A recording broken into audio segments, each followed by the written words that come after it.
ഓം നമോ നാരായണായ.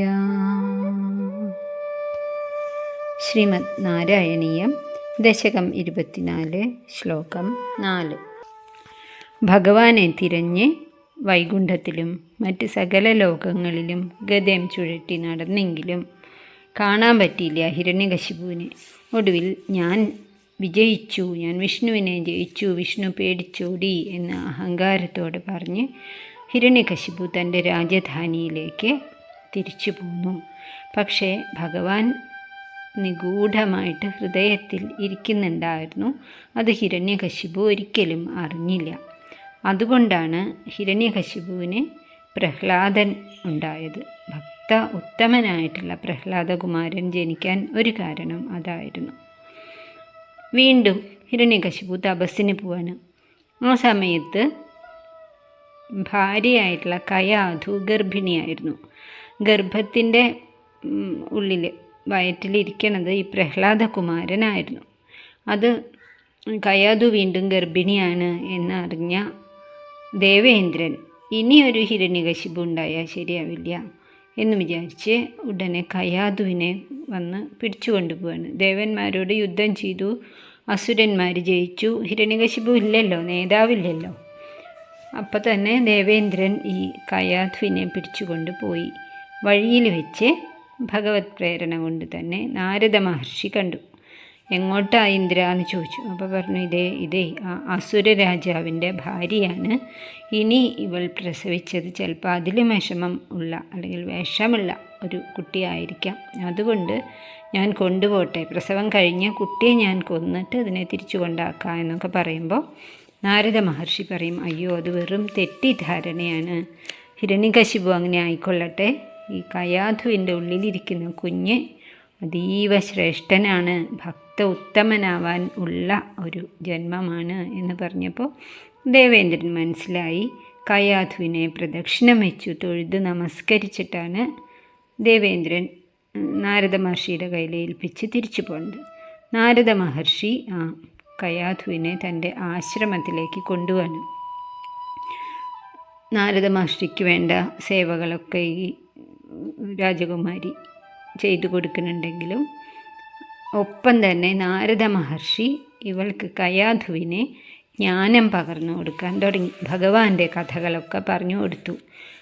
ഗർഭത്തിൻ്റെ ക്ഷീണം കൊണ്ടും പിന്നെ അസുരബുദ്ധിയല്ലേ, അങ്ങനെ താമസം ആണ്, ഉറക്കം വരും എപ്പോഴും. അങ്ങനെ ഉറങ്ങിപ്പോയി കയാധു. പക്ഷേ ആ ഉള്ളിലിരിക്കുന്ന കുഞ്ഞ് പ്രഹ്ലാദൻ ഇതൊക്കെ ഗ്രഹിച്ചെടുത്തു എന്നാണ്. അങ്ങനെ ശിശുപ്രായത്തിൽ തന്നെ, ഭ്രൂണാവസ്ഥയിൽ തന്നെ ഭഗവാന്റെ ആ ശക്തി കുട്ടിയുടെ ഉള്ളിലേക്ക് ഭക്തിയായിട്ട് പ്രവേശിച്ചു. അങ്ങനെ തിരിച്ചവിടെ കൊട്ടാരത്തിൽ കൊണ്ടാക്കി. കയാധു പറയുന്നുണ്ട്, എൻ്റെ ഭർത്താവ് തപസ് കഴിഞ്ഞ് വരണ വരെ ഞാൻ പ്രസവിക്കരുത് എന്ന്. അങ്ങനെ അതിന് ശേഷം കൊട്ടാരത്തിൽ വെച്ച് പ്രസവിച്ചു. കുഞ്ഞു കുട്ടിയായിട്ടുള്ള പ്രഹ്ലാദൻ അതിൻ്റെ പ്രവൃത്തികളിൽ തന്നെ ഒരു പ്രത്യേക, പ്രഹ്ലാദനെ വന്ന് എടുക്കുക, പ്രഹ്ലാദനെ കാണുകയൊക്കെ ചെയ്യുമ്പോൾ എല്ലാവർക്കും വലിയ സന്തോഷം. കുറച്ചും കൂടി വലുതായപ്പോൾ ഇടയ്ക്കിടയ്ക്ക് ഇങ്ങനെ ചിരിക്കുക, കരയുക ഒക്കെ ചെയ്യുക. കളിപ്പാട്ടങ്ങളൊക്കെ കൊടുത്താൽ അതൊന്നും വേണ്ട, അതൊക്കെ എറിഞ്ഞു കളയും. സാധാരണ കുട്ടികളിൽ നിന്നൊക്കെ വ്യത്യസ്തനായിരുന്നു. അമ്മയും മറ്റുള്ളവരൊക്കെ വിചാരിക്കും ഈ കുട്ടി എന്താ ഇങ്ങനെ എന്ന്. കൃഷ്ണൻ്റെ പാട്ടുകൾ പാടി നടക്കുക, മറ്റുള്ളവരൊക്കെ കേൾക്കുമ്പോൾ അത് മെല്ലെ പാടുക. വർത്താനം ക്ലിയർ ആയിട്ടില്ല, അപ്പം തന്നെ ഈ ഭഗവാന്റെ കഥകളാണ് പാടി നടക്കുന്നത്. നൃത്തം ചെയ്യുക, ഇടയ്ക്ക് ഭഗവാൻ തൻ്റെ കൂടെ ഉണ്ട് എന്ന് വിചാരിച്ചിട്ട്, കളിക്കൂട്ടുകാരനായിട്ട് കൂടെ വന്നിട്ടുണ്ട് എന്ന് വിചാരിച്ചിട്ട് തുള്ളിച്ചാടും. ഇടയ്ക്ക് ഭഗവാൻ ഒളിച്ചു കളിക്കണ പോലെ മറിഞ്ഞിരിക്കുമ്പോൾ കരയും. പിന്നെ ഭഗവാൻ കെട്ടിപ്പിടിക്കും. അപ്പം ഇങ്ങനെ മേലാസകലം രോമാഞ്ചമുണ്ടാക്കും. ഗോവിന്ദ പരിരംഭിത എന്നാണ്, ഗോവിന്ദനാൽ കെട്ടിപ്പിടിക്കപ്പെട്ടിട്ടാണ് അങ്ങനെ ആ അസുരക്കുട്ടി നാരദഗുരുവിൻ്റെ അനുഗ്രഹം നേടിയിട്ടുള്ള പ്രഹ്ലാദൻ വളർന്നത്. ശ്ലോകം: തതോ അസ്യ പ്രഹ്ലാദസമജനി സുതോ ഗർഭവസദൗ മുനേർവീണാപാണേരധിഗത ഭവദ്ഭക്തിമഹിമാ. സ വൈ ജാത്യ ദൈത്യശിശുരഭി സമേത്യ ത്വയിരതിം ഗതസ്ത്വദ്ഭക്താനാം വരദ പരമോദാഹരണതാം. അർത്ഥം: വരദ, വരങ്ങൾ ദാനം ചെയ്യുന്നവനെ, ഭഗവാനെ, തഥാ, അതിനുശേഷം, ഗർഭവസതൗ, ഗർഭത്തിൽ വസിക്കുന്ന സമയത്ത്, വീണാപാണേ, വീണാപാണി ആരാ? നാരദൻ, നാരദ മഹർഷി, മുനിയായ നാരദരിൽ നിന്നും, അധിഗത, ഭഗവത് ഭക്തി മഹിമ, ഭഗവാന്റെ ഭക്തിയുടെ മാഹാത്മ്യം എന്താണ് എന്ന് വ്യക്തമായി അറിഞ്ഞിട്ടുള്ള പ്രഹ്ലാദ സുത, പ്രഹ്ലാദൻ എന്ന മകൻ, അസ്യ സമജനി, ഈ ഹിരണ്യകശിപുവിന് ജനിച്ചു. ജാത്യാദൈത്യ, ജനനം കൊണ്ട് ആ കുട്ടി തീർച്ചയായിട്ടും അസുരൻ തന്നെയാണ്. ശിശു അഭി, കൊച്ചുകുട്ടിയാണ്. സവൈ, എന്നിട്ടും ആ പ്രഹ്ലാദൻ എങ്ങനെയായിരുന്നു? ത്വയിരതിം സമേത്യ, അങ്ങയിൽ രതി, ഭഗവാനോടുള്ള രതി അല്ലെങ്കിൽ ഭഗവാനോടുള്ള പ്രേമമാണ് ഭക്തി. ആ ഭക്തിയെ ആണ് ആ കുട്ടി ആവാഹിച്ചെടുത്തിട്ടുള്ളത്. ത്വദ്ഭക്താനാം പരമോദാഹരണതാം ഗത, അവിടുത്തെ ഭക്തന്മാരിൽ വെച്ച് പരമഭക്തനായിരുന്നു ഈ അസുരക്കുട്ടി. ദേവന്മാർ പോലും അവരുടെ സദസ്സിൽ ഭക്തന്മാരുടെ എണ്ണം പറയുമ്പോൾ ഒന്നാമതായിട്ട് പറയുക പ്രഹ്ലാദൻ, പിന്നെയാണ് നാരദരെ പറയുള്ളൂ. ഭാഗവതം 7-ാമത്തെ സ്കന്ധത്തിൽ വിസ്തരിച്ച് പ്രഹ്ലാദൻ്റെ ഈ കളികളും ഇതൊക്കെ പറയുന്നുണ്ട് 7-ാമത്തെ അധ്യായത്തിൽ.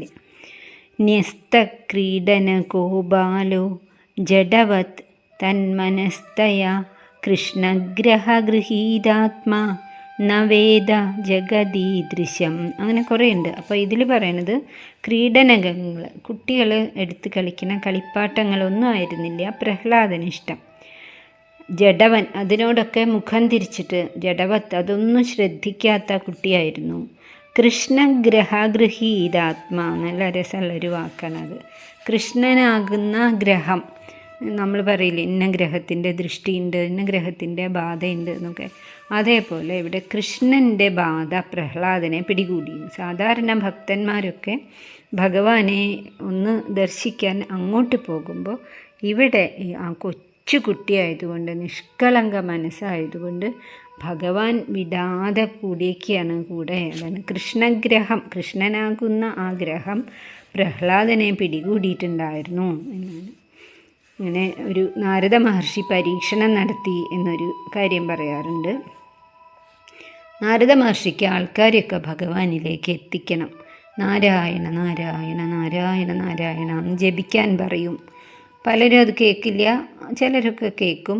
അങ്ങനെ പ്രായമായി, ഇനിയിപ്പം കുടുംബ പ്രശ്നങ്ങളൊക്കെ ഒരുവിധം അവസാനിച്ചു, ഭഗവാനിലേക്ക് തിരിയും എന്ന് വിചാരിക്കുന്ന ഒരു മധ്യവയസ്സ് കഴിഞ്ഞിട്ടുള്ള ആൾക്കാരെയൊക്കെ അദ്ദേഹം പിടിച്ച് കുറച്ച് ഉപദേശമൊക്കെ കൊടുക്കാൻ നോക്കിയിത്രേ. അവരൊക്കെ കേൾക്കും. പക്ഷേ ഇതൊക്കെ ഞങ്ങൾക്ക് അറിയാവുന്നതാണല്ലോ എന്ന മട്ടിൽ അവരതിനെ മനസ്സിലേക്ക് എടുക്കില്ല. കുറച്ച് കഴിയുമ്പോൾ അതൊക്കെ മറന്നും പോവും. പിന്നെ അദ്ദേഹം യുവാക്കളോട് എന്ന് വിചാരിച്ചിട്ട് അങ്ങനെ കുറച്ച് ആൾക്കാരെയൊക്കെ, നമ്മുടെ ദക്ഷൻ്റെ മക്കളായിട്ടുള്ള ഹരീശ്വന്മാർ, ശബളാശ്വന്മാർ, അങ്ങനെയുള്ള കുറേ ആൾക്കാരെ ഉപദേശിച്ചു നോക്കി. അവർ അതൊക്കെ ഉൾക്കൊള്ളും, കുറച്ചൊക്കെ അതിനെ അനുഷ്ഠിക്കും. അവരുടെ കാര്യം നടക്കേണ്ട സമയമാകുമ്പോൾ വീണ്ടും ഈ ഭൗതികതയിലേക്ക് തന്നെ പ്രവേശിക്കും. പിന്നെ അതൊക്കെ അവരും മറക്കും. പിന്നെ എന്നാൽ ശരി, ചെറിയ കുട്ടിയാവാം എന്ന് വിചാരിച്ച് നോക്കുമ്പോഴാണ് ധ്രുവൻ, 5 വയസ്സുള്ള ധ്രുവകുമാരൻ മുന്നിൽ വന്ന് പെട്ടത്. അപ്പോൾ ധ്രുവൻ ഉപദേശിച്ചു. നാരദരെ പോലും അത്ഭുതപ്പെടുത്തിക്കൊണ്ട് 6 മാസം കൊണ്ട് ധ്രുവൻ ഭഗവാനെ ദർശിച്ചു. പക്ഷേ ധ്രുവനും അർത്ഥാർത്ഥിയായിപ്പോയി. വലുതായപ്പോൾ എനിക്ക് രാജസിംഹാസനം വേണം എന്നുള്ള ആ ഒരു, അതുപോലെ രാജ്യം ആക്രമിക്കാൻ വരുന്ന ശത്രുക്കളോടൊക്കെ ശത്രുത, അനിയനെ വധിച്ചിട്ടുള്ള ആൾക്കാരോടൊക്കെ എത്ര കാലം യുദ്ധം ചെയ്തു. അപ്പോൾ അതും ശരിയല്ല, ഭൂമിയെ തൊട്ട് കഴിഞ്ഞാൽ കഴിഞ്ഞു. അപ്പോൾ അതിനു മുൻപ് തന്നെയുള്ള ആൾക്കാരെ പിടിക്കട്ടെ എന്ന് നോക്കുമ്പോഴാണ് ഈ കയാധുവിൽ ഭഗവാന്റെ അനുഗ്രഹം ഉണ്ട് എന്ന് മനസ്സിലായത്. കയാധുവിനെ അങ്ങനെയാണ് മുൻപ് പറഞ്ഞ പോലെ പിടിച്ചു കൊണ്ടുപോയതും ആശ്രമത്തിലിരുത്തി ഭക്തി ഉപദേശിച്ചു കൊടുത്തതും.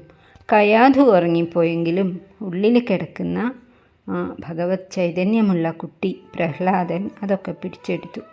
അങ്ങനെ നാരദരവിടെ വിജയിച്ചു. അതാണ് ഇപ്പോഴും ഗർഭിണികളോടൊക്കെ അമ്പലത്തിൽ ഭജന ഇരിക്കണം, ഭഗവാന്റെ കീർത്തനങ്ങൾ കേൾക്കണം, നാമജപം ചെയ്യണം, അല്ലെങ്കിൽ അവിടെ നടക്കുന്ന നാമജപം, മംഗളവാദ്യങ്ങൾ, പൂക്കളുടെ മണം, അതൊക്കെ പഞ്ചേന്ദ്രിയങ്ങളെ അവർക്ക് പ്രസന്നമാക്കട്ടെ, ഉള്ളിലുള്ള ശിശുവിനെ അത് ഉത്തേജിപ്പിക്കട്ടെ, ആ കുട്ടിയുടെ മനസ്സിൽ ഭക്തി നിറയ്ക്കട്ടെ, ഭഗവത് അനുഗ്രഹം ഉണ്ടാകട്ടെ എന്ന് പറയാണ്. അതിനുള്ള ഒരു സൂചന കൂടി ഈ ശ്ലോകം തരുന്നുണ്ട്. മക്കളോ അല്ലെങ്കിൽ മക്കളുടെ മക്കളോ ഒക്കെ ഇതുപോലെ ഗർഭിണികളായിട്ടുണ്ടെങ്കിൽ നമ്മളുടെ ഒരു കടമയാണത്. അവരെ ഈ വഴിക്ക് തിരിക്കാനായിട്ട് ശ്രദ്ധിക്കാം. ഇനിയിപ്പോൾ അവർ കേട്ടില്ലെങ്കിൽ ഗർഭസ്ഥ ശിശു കേൾക്കുന്ന വിധത്തിൽ വിഷ്ണു സഹസ്രനാമോ നാരായണ ജപമോ ഒക്കെ നടത്തിയാൽ അത് തീർച്ചയായിട്ടും നല്ലൊരു ജന്മത്തിന് കാരണമാവും. അങ്ങനെ അമ്മയുടെ ഗർഭത്തിൽ കഴിയുന്ന ആ സമയത്ത് വീണാപാണിയായ നാരദ മഹർഷിയുടെ നാവിൽ നിന്നും ഭഗവാന്റെ ഭക്തിയുടെ മാഹാത്മ്യം അറിഞ്ഞിട്ടുള്ള പ്രഹ്ലാദൻ എന്ന പുത്രൻ ജന്മനാ തന്നെ അസുരനാണെങ്കിലും ശിശുവായ ആ പ്രായത്ത് പോലും യാതൊരു അറിവുമില്ലാത്ത കൊച്ചു കുട്ടിയാണെങ്കിൽ പോലും അങ്ങയുടെ ഭക്തന്മാരുടെ മധ്യത്തിൽ ഏറ്റവും വലിയ സ്ഥാനത്തെ ഉദാഹരണം, ഭക്തന്മാർക്ക് ആരാ ഉദാഹരണം എന്ന് ചോദിച്ചാൽ പ്രഹ്ലാദനാണ് എന്ന് പറയാൻ മാത്രം വലിയ സ്ഥാനം നേടി എന്ന് ശ്ലോകം ഒന്നുകൂടി നോക്കാം. തതോ അസ്യ പ്രഹ്ലാദ സമജനി സുതോ ഗർഭവസദൗ മുനേർവീണാപാണേരഥ